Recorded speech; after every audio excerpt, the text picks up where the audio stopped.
Hello दोस्तों, आप सभी का हमारे चैनल पर स्वागत है। आज हम पढ़ने वाले हैं अध्याय 1 प्रश्नावली 1 प्रश्न क्रमांक 5।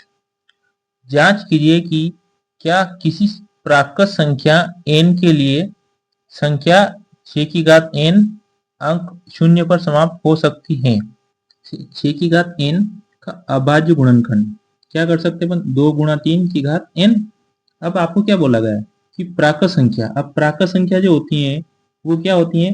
1 2 3 4 ऐसे कहां तक होती है? अनंत तक होती है। ठीक है।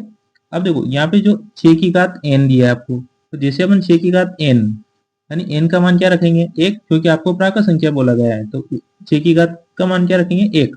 और 6 की घात 1 का मान क्या होता है? 6 होता है। इसी प्रकार अगर आप n का मान 2 रखोगे, क्या रखोगे? 2। 6 की घात 2 यानी 6 को 2 बार गुणा करना है, तो क्या होगा आपका? 36 प्राप्त होगा आपको। ठीक है। इसी प्रकार आप 6 की घात 3 रखोगे, यानी n का मान आपने क्या रखा? 3।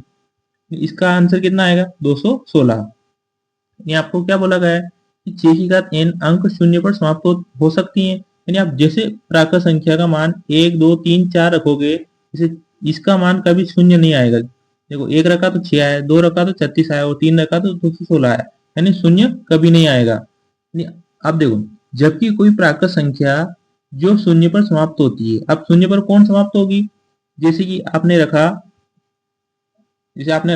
10 की घात 1, यानी 10 की पावर 1 रखा, इसका मान क्या आएगा? 10 आएगा। इसी प्रकार आप 10 का मान पावर 2 रखोगे, यानी n का मान आपने क्या रखा? 2, यानी इसका आंसर क्या आएगा? 100। यानी जिस शून्य पर कौन समाप्त होगी, यानी जिसके अंक में अगर शून्य है और उसी पावर है, तो उसमें क्या होगा? आपको शून्य प्राप्त होगा। ठीक है।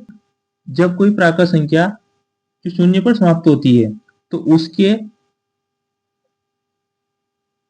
अभाज्य गुणनखंड, उसके क्या होंगे? अभाज्य गुणनखंड। अब अभाज्य गुणनखंड किसके होंगे? जो शून्य पर कौन समाप्त हो रही है? 10, यानी उसके अभाज्य गुणनखंड क्या हो जाएंगे?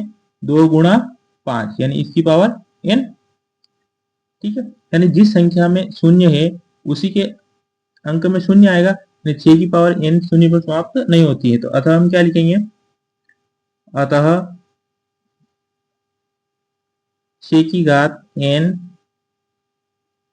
शून्य पर समाप्त नहीं होती है। ये आपका आंसर है। अगर वीडियो आपको अच्छा लगा है तो वीडियो को लाइक शेयर और सब्सक्राइब करें।